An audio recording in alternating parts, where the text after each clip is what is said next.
You are listening to Lighthearted, the official podcast of the United States Lighthouse Society.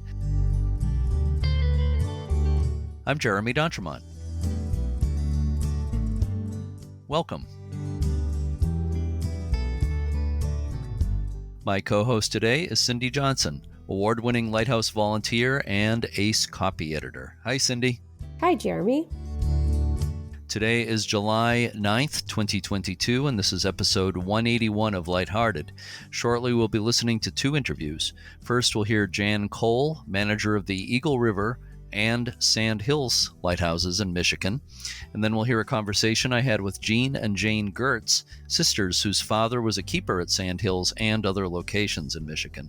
First, has anything worthy of note happened on this date in lighthouse history, Cindy? Well, funny you should ask. The first Chicago Harbor Lighthouse in Illinois was first lighted on July 9, 1859. The skeletal iron tower marked the outer end of the North Pier in Chicago Harbor on Lake Michigan. In 1889, a new lighthouse was built to serve as the primary guide into the harbor. The Chicago Harbor Lighthouse that still stands went into operation in 1893. The 1859 tower was dismantled and many of its parts were incorporated into a new lighthouse at Raleigh Point in Wisconsin. Ownership of the present Chicago Harbor Lighthouse went to the city of Chicago in 2009, but not much has happened since then. So, Cindy, let's stay on the Great Lakes and introduce our first interview. Sure, Jeremy. The development of Michigan's Keweenaw Peninsula, which juts about 60 miles north from the Upper Peninsula into Lake Superior, was based mostly on copper mining. Increased maritime traffic related to the copper industry led to the establishment of Eagle River Lighthouse on the northwest part of the peninsula in 1858. In 1871, the original tower and dwelling were replaced by the existing structure, a brick keeper's house with an attached square tower. Local maritime traffic decreased and the lighthouse was deactivated in 1908. Meanwhile, after some shipwrecks at Eagle River Reef a few miles to the southwest, there was a call for a lighthouse and fog signal at a location known as Sand Hills. The station, established in 1919 at Sand Hills, consisted of a buff-colored brick dwelling with a square tower mounted on top with a light 91 feet above lake level. With the duties of maintaining a diaphone fog signal in addition to the light, Sand Hills had a principal keeper and two assistants, all living in the single keeper's quarters. Sand Hills Light Station was automated in 1939, and it was used as a training station for Coast Guard recruits for a while during World War II. The light was discontinued in 1954 and was sold at auction to H. Donald Bliss, who used it as a summer home for a few years. A subsequent owner, Bill Frabotta, renovated the property and opened it as the Sand Hills Lighthouse Inn in 1995. Frabotta's wife, Mary Matthews, entertained guests with nightly performances on the piano. Eagle River Lighthouse was auctioned in 1908 to John Verton of Calumet for a winning bid of $925. Historic preservationist Bud Cole purchased the property in 2014. After a thorough restoration, he began offering it as a vacation rental with 3 bedrooms and 3,000 square feet of living space. Bud Cole also bought Sand Hills Lighthouse in 2019. He also purchased 1,000 acres of land around the light station to protect it from development. His sister, Jan Cole, manages the lighthouse properties at Eagle River and Sand Hills. I visited the lighthouses at Sand Hills and Eagle River during my recent trip to Michigan with my friend Nick Korstad. I sat down inside Eagle River Lighthouse for a conversation with Jan Cole. Let's listen to that now.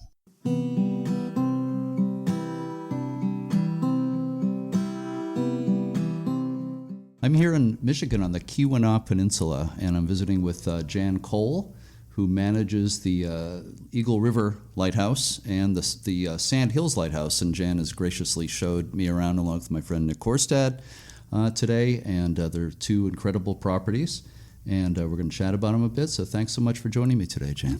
Thanks for joining me today. Appreciate it. Yes, thank you for hosting us. I really do appreciate it. I'm having such a fantastic time in Michigan for the past week.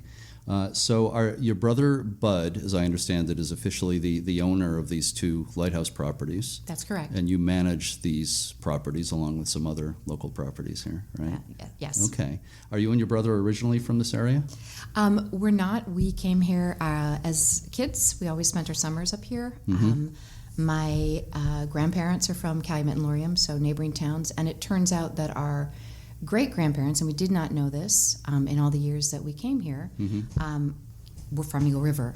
I mean, they came from Prussia to Eagle River, so we actually have a much longer history here than we knew. Oh, that's great. That's great. So you have some kind of roots here. So what led your brother Bud to buy these 2 lighthouse properties? Lighthouses are these iconic, incredible things, and fortunately, Bud had purchased the house that we're in right now, and neighbors, and purchased a place down the street that were owned by the 3rd owners of the Eagle River Lighthouse. And when they were ready to sell it, they had seen what Bud and I had done with these properties, and felt that it would be in really good, caring hands. So they approached Bud privately, and said, "What do you think?" And that's how it happened. So Bud became the 3rd owner of Eagle River Lighthouse. Yeah. Was Bud into lighthouses or old buildings in general? I think he's into both. I think he's into the beauty of the architecture, what they stand for, how they served. And we grew up in old houses with old things. That's always been a part of our lives. So coming back here and being the stewards of some incredible properties just feels right.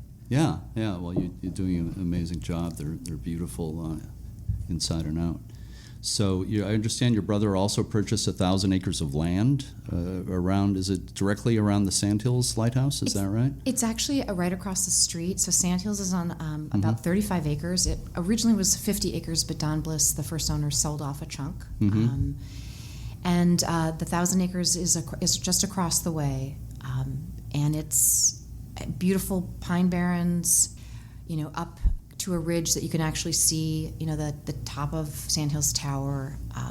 It's extraordinary. And it's an incredible extension of Sand Hills. And I think for folks that come and visit eventually, it will be a great way to experience this place. It's not, Sand Hills is a great way to wake up, have a cup of coffee, and then kind of venture out into the wildness of the Keweenaw Peninsula, right out there at your doorstep, basically. Yeah. Are there trails? There's trails, so you could hike, you could mountain bike, snowshoe. I've done that back there, definitely. More seasons than not, for more months than not. This is late April, but you could snowshoe today. Yes, you could. So that's it. It's just a beautiful extension of, I think, the property that Sand Hills sits on, and really emblematic of what the Keweenaw has to offer. Yeah. Now, the Eagle River Lighthouse accommodations there, you rent by the week, is that correct? We rent it in the summer months, it's just by the week. Yeah. And then the rest of the year, we do it on a 2-day minimum. Okay, so it is open all year. It is.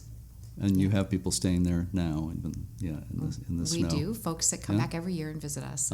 Sure, you must have a lot of repeat customers, I would imagine. Yeah. So you, by managing the properties, that means you handle all the bookings and everything. Is that correct? And do you also handle all the work, any repairs? Obviously, we're going to talk about Sand Hills. That's a relatively new purchase, and that is going to have some work. But but in general, you handle all that, the preservation of these places. Very much so. I mean, it's kindly Bud puts their process in my hands. So from the get-go to the planning of what the house is going to become, to the execution of that, and then ultimately the to make it livable, the interior design, the furniture, the artwork, and then the business side of it. So I get to handle that as well. And it's great to see it all come full circle, to walk in a building, start with its potential, and then bring it, hopefully, to that place where now other people can share the space. Yeah. So let's just talk a little bit about history here. First of all, neither lighthouse is an aid to navigation at this point, right? Correct. They're both deactivated, and they have been deactivated for quite a few years at this point, right? Yeah. Eagle River was deactivated in 1908 when copper was no longer being dug out of this area and moved to Calumet and Houghton. This as a port town wasn't really necessary anymore, and Eagle River is too far back and was too small a lens to really serve the larger boats coming through. So they sold it to a gentleman named John Verton, who owned Verton Department Stores in Calumet in 1908. Are there any particular stories relating to the days when keepers and families lived at those lighthouses that you've heard about that are especially interesting? Sure. I think the most extraordinary thing about Eagle River is that its keeper was a woman for a while. Her husband was the keeper, John Griswold, and he passed.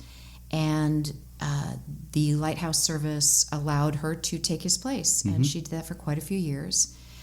Which I think is an extraordinary kind of very, equality sort of thing. She stepped in and did it, and I love that a woman was there manning the house. That is great. I mean, there were quite a few women keepers, but most lighthouses didn't have any women keepers in their history, so that's a really neat part of the history for sure.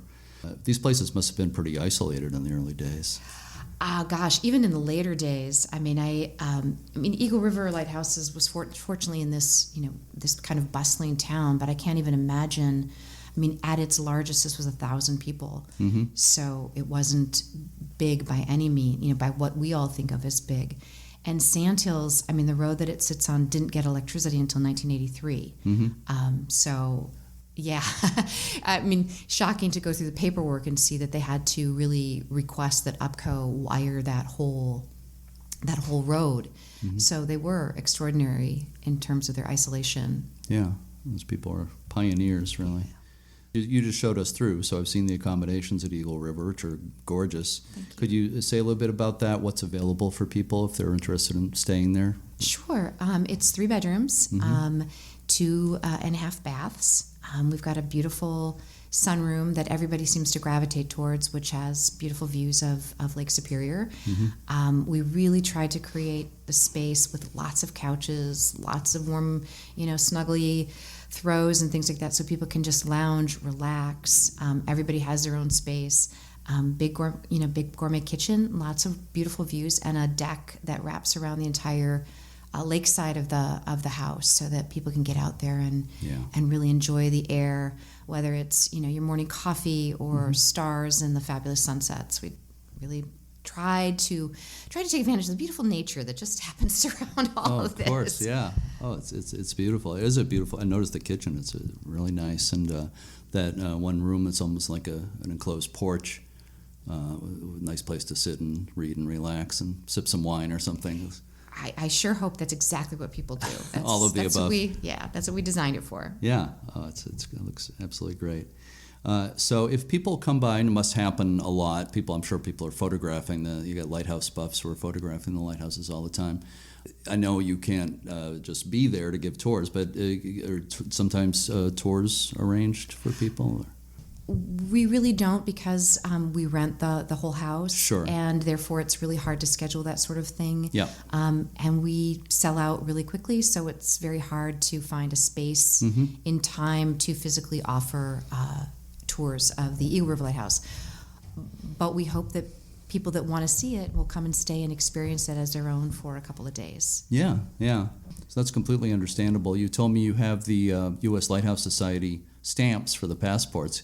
You probably get some requests in the mail. Do you get those? We do. I do get requests in the mail. I love that when the SE envelopes come and people want their stamps. Actually, a young woman who was going to TEC, her mom is a lighthouse aficionado, and she has her passport book. So we were able to stamp her book via the daughter, which was a lot of fun to kind of do that exchange.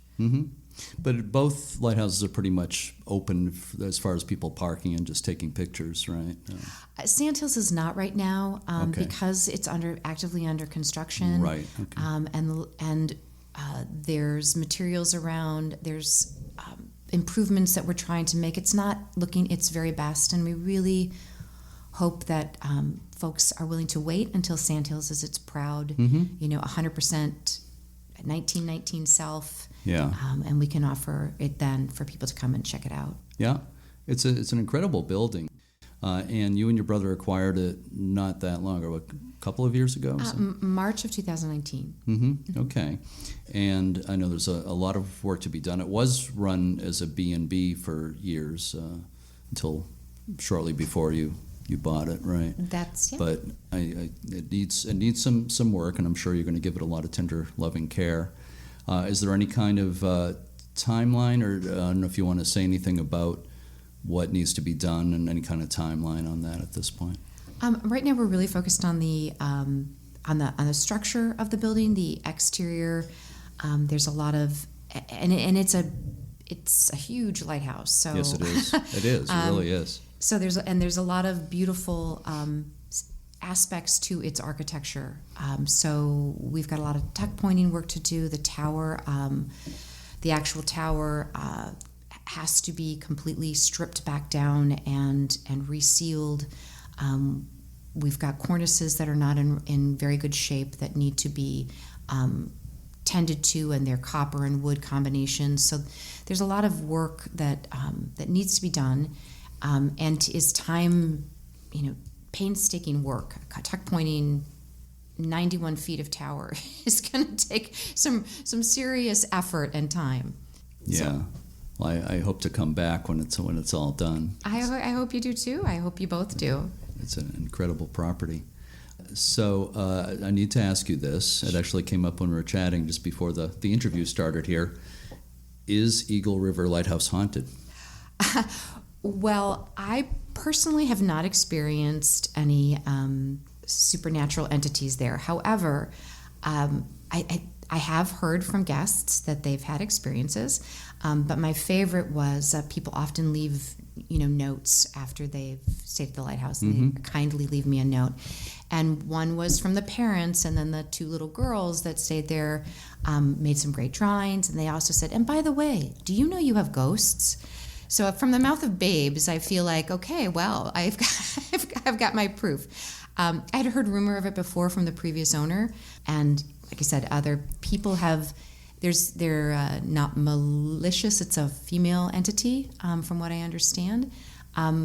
My only experience, and Bud and I have both seen it, is the beds can be perfectly fluffed and ready for people to come, and if a little bit of time goes by, there seems to be a little place where it looks like somebody might have liked the dainty sheets and like to lay down on the top of a bed. As long as you don't actually see the indentation of a person moving around. You don't. It's just and it could it could very well be our imaginations. But the two little girls felt a presence, and had that and felt that they needed to let me know. I love that. Yeah. Well, I always like to say, but I'm very involved with a lighthouse near me in Portsmouth, New Hampshire, and it has ghost stories. It's been featured on Ghost Hunters on TV and stuff.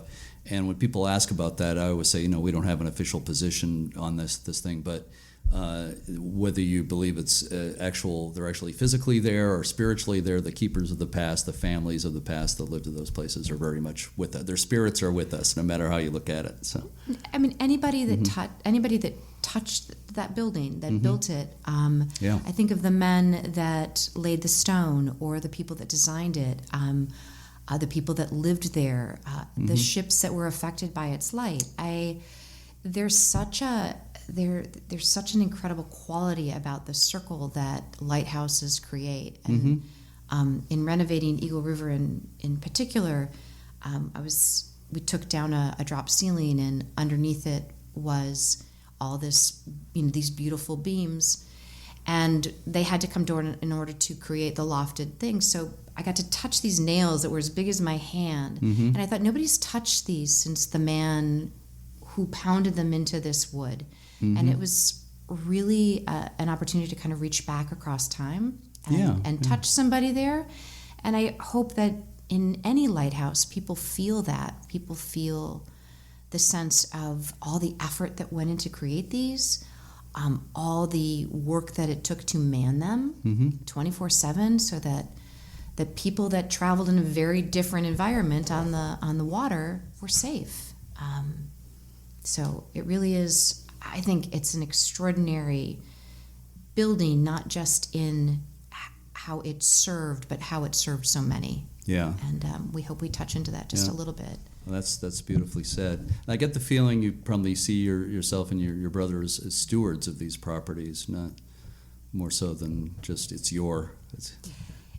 That's all we are, is another piece of hopefully their very long Yes. and fruitful existence. Yeah. And our goal is really to make sure that it sees another 100 years. And we can't necessarily be there for it, but we can try to ensure that any of these are safely around for another 100 years because we've taken good care of them or corrected things that needed care for. Yeah. And these lighthouses on the Great Lakes are often the oldest buildings in the communities, right, or among the oldest buildings. So I imagine the local people here are happy to see these properties being taken such good care of. I hope so. I think a community kind of built itself on everybody caring for that. This is a town that's 160 years old, and that everybody in this community cares about their buildings and their history. I think is pretty apparent and keeps it alive and well today. Yeah, definitely. So I have one final question for you, okay, for bonus points. All right, so Great. So get ready. I love bonus points. Good. Get your number 2 pencil sharpened. Okay. What is your favorite thing about your work with the Eagle River and Sand Hills Lighthouses?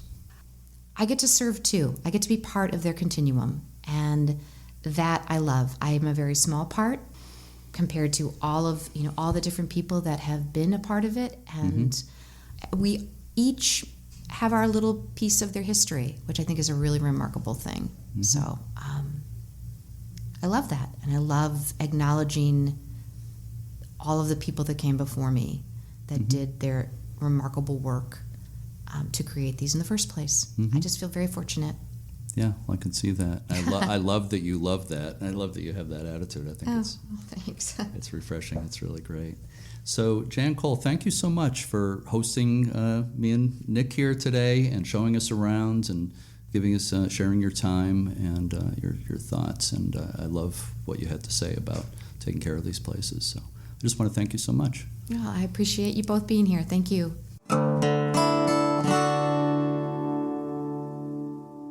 You can book a stay at Eagle River Lighthouse at vrbo.com. The house has 3 bedrooms and sleeps 6.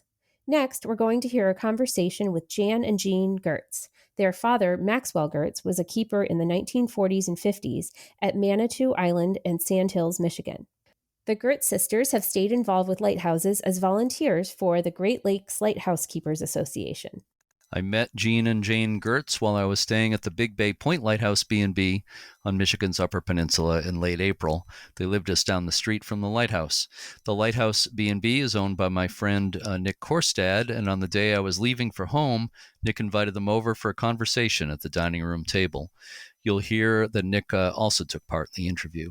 So let's listen to our conversation with Jane and Jean Gertz now.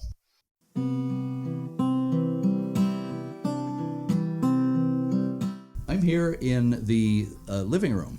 Not living room, because it's the dining room. This is the dining room. You can live in any room. Okay. We're in the dining room in the keeper's quarters at the Big Bay Point Lighthouse on the Upper Peninsula of Michigan on Lake Superior. And I'm here with my good friend Nick Korstad, who owns Big Bay. I should say is the keeper of Big Bay Point Lighthouse. The lighthouse owns me, but I'm just the keeper. Yeah. Also with us here are Jane and Jean Gertz, who live just down the road here. It's Lighthouse Road, right? Yeah, yep. Live just down Lighthouse Road here.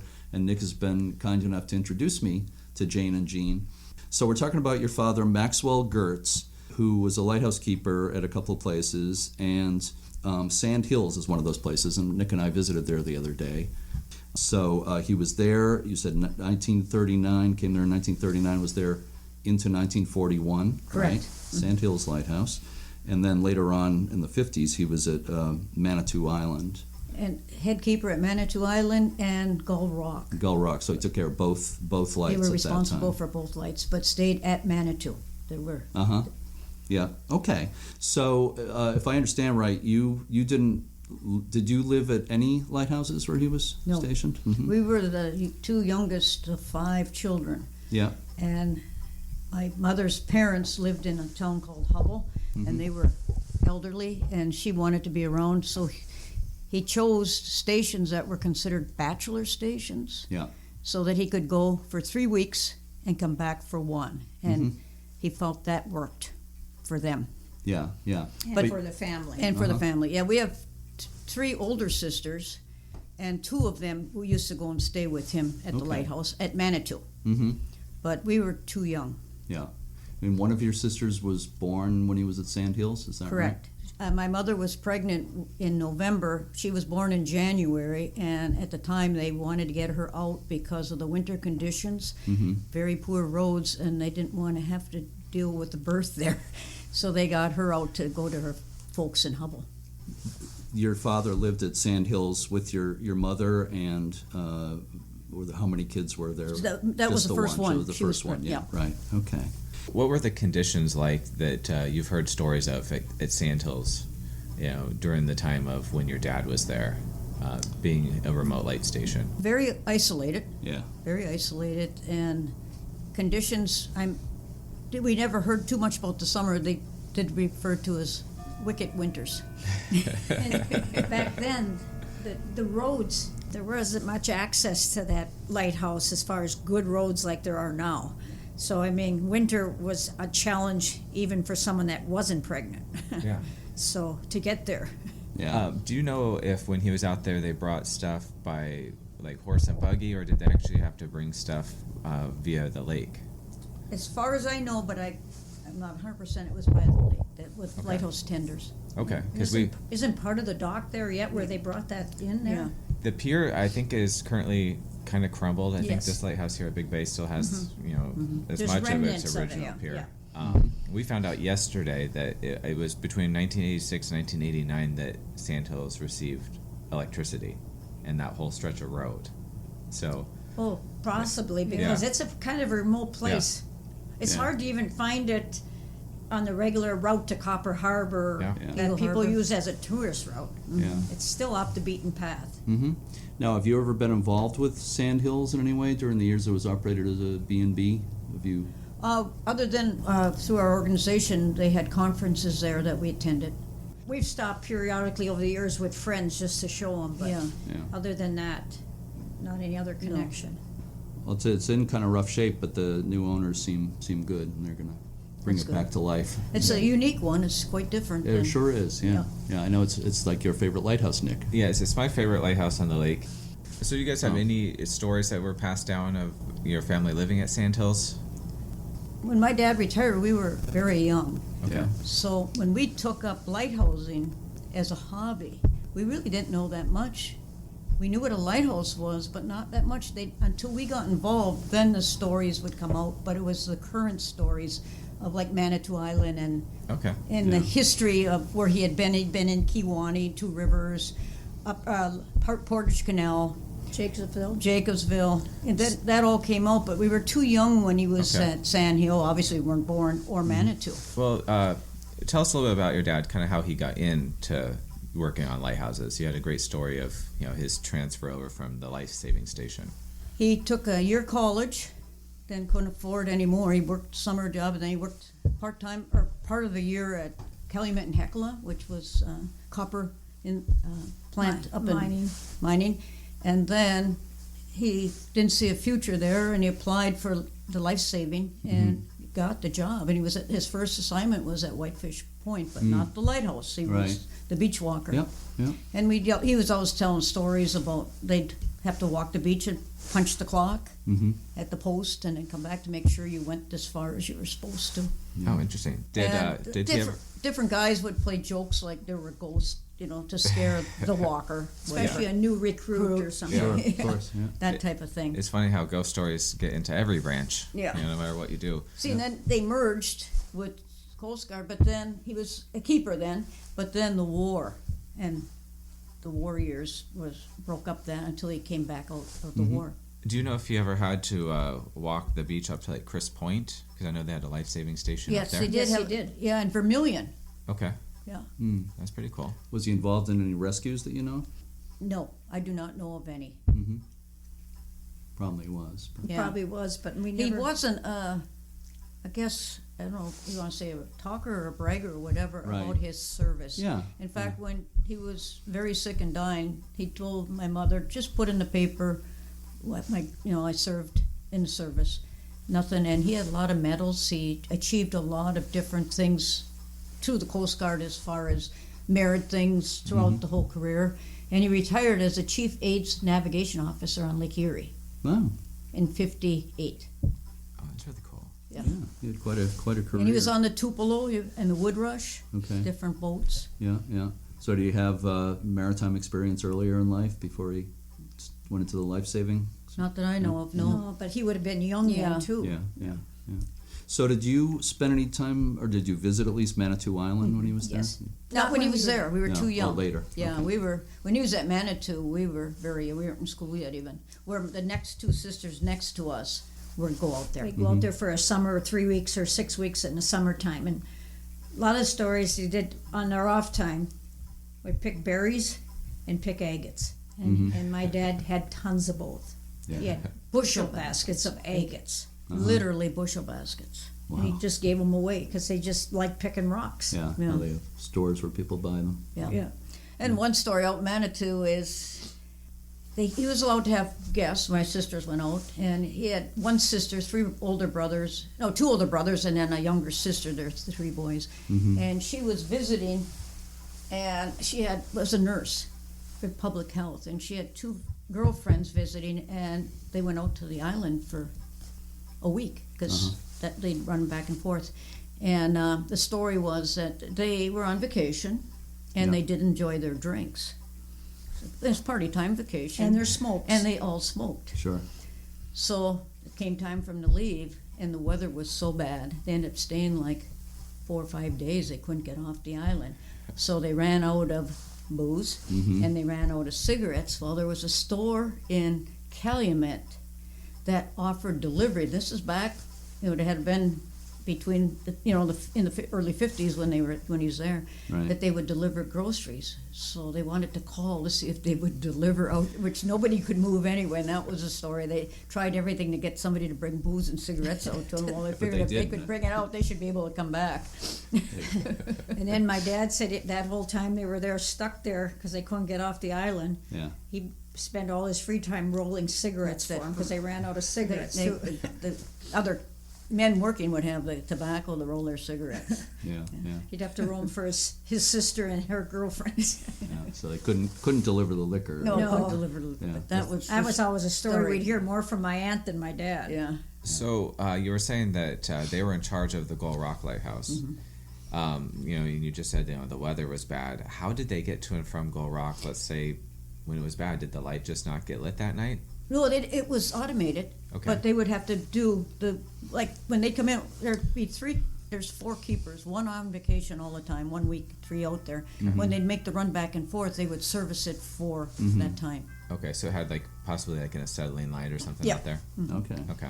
And I don't know, I remember as a little kid, but when my dad was at Manitou, we were 2 and 3 and 4. I mean, we were really young. Yeah. But I can remember we made and the highway was not like it is now, but my mother would have to drive us down to pick up my dad in Copper Harbor. That's where the boat came in. Mm-hmm.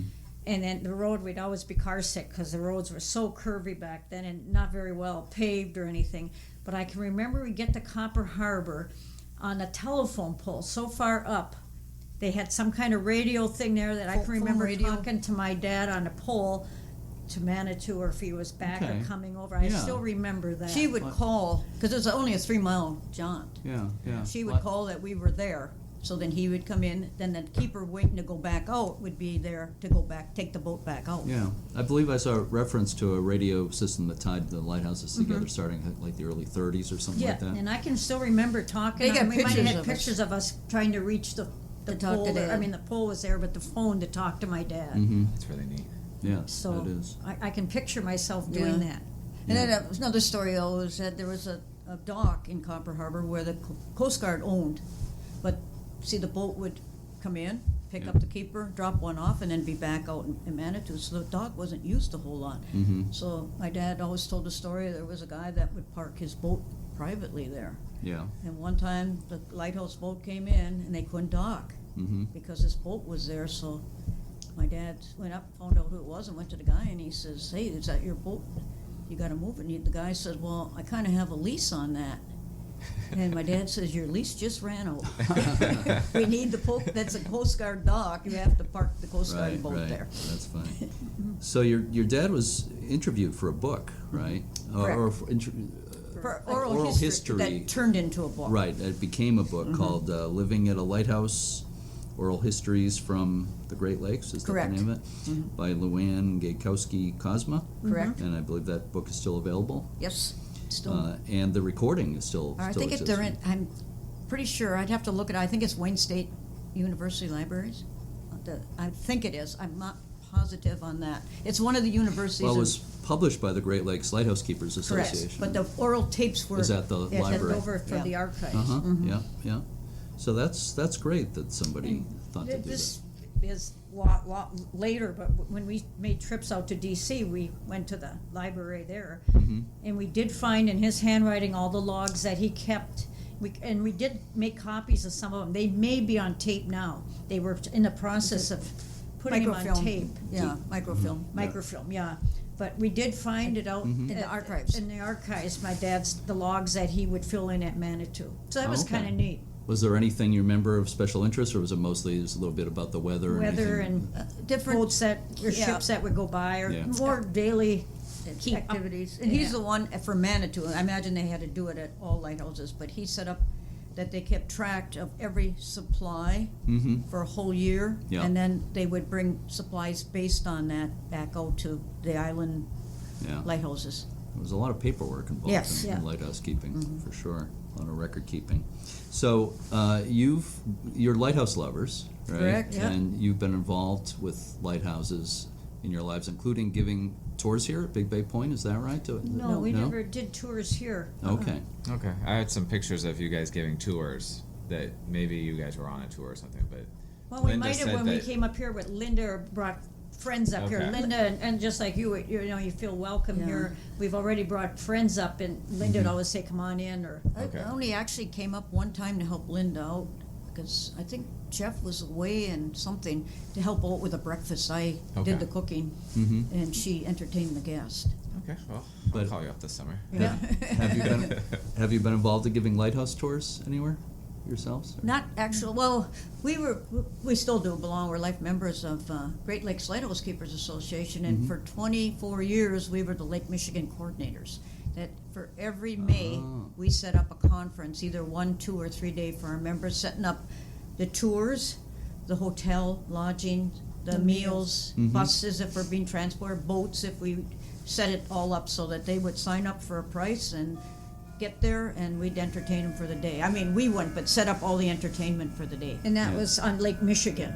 There were coordinators on every lake that did that through the organization. Because of Lake Michigan, the way it is, 1 year it would be in Michigan side, and 1 year it was on the Wisconsin side. We alternated, so it wasn't just all. That's a good So idea. people from both areas didn't have to travel every year, just one side. Yeah. So we alternated every year. Yeah. So what do you think of what Nick's done with this place? Oh, it's absolutely beautiful. Yeah, I can't Yeah. believe it. It's Well taken care of. Yep. Yeah. And I just referred to it, I don't know if you weren't there Monday night, at the stewardship meeting. No, or we were out open doing house, our yeah. super big tour. But I was talking to people, and I had brought it up at a township meeting. They're putting all these new signs up for the trails, and Yeah. I spoke in the meeting. I spoke to different ones Monday night. They have left out the nicest gem in this area, and that's the lighthouse. The lighthouse is a draw. And I mean, Yeah. the hiking It's a gem. trails are beautiful up here. Yeah. But I think the lighthouse should be marked as a historical gem up here too. Oh, sure. Yeah. Maybe they saw that it's already on those street signs. But in town. these are signs that would be south of Big Bay, I of see. Grams. You I know, see. like off of 510. Yeah. Yep. Okay. They were giving mileage to each thing, Yeah, like the falls and all that. And Jean said, even "You're to- forgetting." She said it right in the township. You're Yeah. forgetting the biggest attraction here. And they've got Perkins Park listed. I mean, Well, maybe because I'm a private property. And it they might said be a that, but liability yet thing. people could come up before the gate and still have at the Yeah. bottom of the Still hill could- you can see the lighthouse. Yeah. Well, you can walk outside the fence. I don't care. So Going back to your father, just a quick question. Maybe you might know this. Was he involved with automating any of the lighthouses that he was at, actually doing the automation, and helping remove like the Fresnel ends and No. trying to get the properties? No. Okay. But you have to remember, as he was out of lighthouse keeping in the middle 50s. Yeah. You know, Yeah. and they started thinking about automating them, but it's much later. A lot of Right. and this. So did your dad talk? Well, you said he didn't really talk that much about it later on, but But when we got into these lighthouse organizations, then he got involved. He Yeah. would go to the conferences and Yeah. encouraged us to do Yeah. more And he- research and He will never talk about the war to us. He saw some awful things. Things. He was on a troop transfer ship, so that was rough. He'd Yeah. say he'd drive the troop transfer ship with all the soldiers to the beach, and he'd open up. And he said the hardest thing to watch was war. The Japanese would come out of the little bushes and shoot them all down, and he knew he had to go back and bring the next batch. And Yeah. he did admit that. And he said that was really tough. But he never really talked No. about. But once we got involved in the lighthouse restoration, and he got into that and Yeah. enjoyed it. In fact, one of our friends that we haven't seen for a while, but she'd be on the cruises, and she'd come up to us long after my dad passed away and said, "I miss your dad so much." He'd sit and tell me all his stories, and he would do that to us. But I kind of valued what she said because, he passed it on to other people. He enjoyed talking about his career as far as a lighthouse keeper. yeah. And how long ago did he pass? It would have been in 88. 1988. Yeah. Okay. Yeah. It was actually, I think, after my dad died, he had some different old black and white photos in an old album. But when we were at a conference at Whitefish, we brought the album. Well, in that album, they saw exactly where the tower was, The for lookout tower. lookout tower. They didn't know where to place it.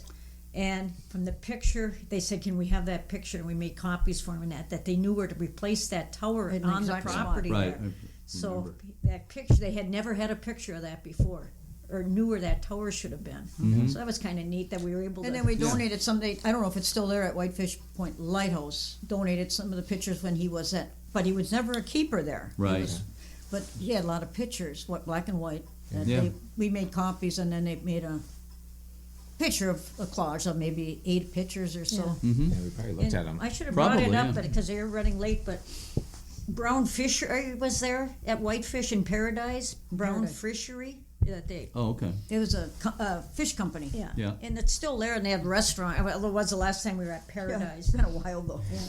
But they always valued the Coast Guard men in there, and they Life gave, saving. they gave all the guys, and it's just an oddest looking. It's lighter for their cigarettes, Yeah. and they gave every guy a lighter, and my dad's initials are on it. And I used to play with it as a kid. He never filled it or did change the flint or anything. And I still have that lighter. And I always thought I should go back to that Brown company and tell them years 'Cause the ago family's still ancestor. there. Yeah.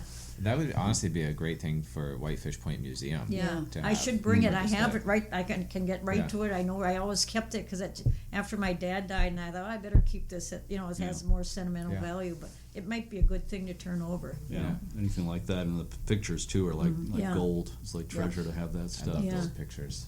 Yeah. So it's a great record of everything. So Jane and Jean Gertz, I want to thank you so much for talking with me today. It's Well, been thank you a for the real visit. pleasure. It was a pleasure. Well, It was a we can pleasure to thank meet Nick you. for we all need to thank Nick for hosting us there. Yeah. So thank you, Nick, too. Thanks for taking part in this, and happy lighthousing. And, Thank you. Safe travels back for you. Thank you so much. I'm really enjoying my visit to your area. So thank you so much. Okay. Thank you.